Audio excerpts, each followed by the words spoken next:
পুরনো গ্লানি মুছে দিয়ে নতুনের আবহাওয়া মুখরিত বগুড়া।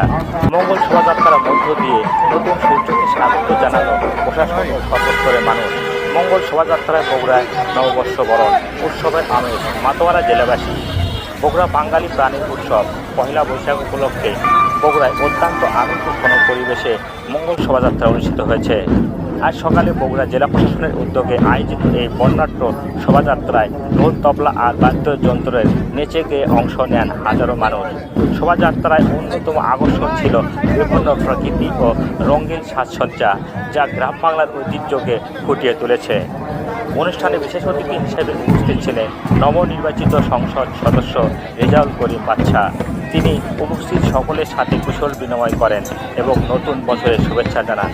পুরো বগুড়া শহর জুড়ে বিরাজ করছিল এক সাম্প্রদায়িক সম্প্রীতি ও উৎসবের আমেজ। কড়া নিরাপত্তার মধ্য দিয়ে সাধারণ মানুষ স্বতঃস্ফূর্তভাবে এই আয়োজনে অংশ গ্রহণে যোগ দেন, যা বগুড়ার সাংস্কৃতিক ঐতিহ্যকে আরও একবার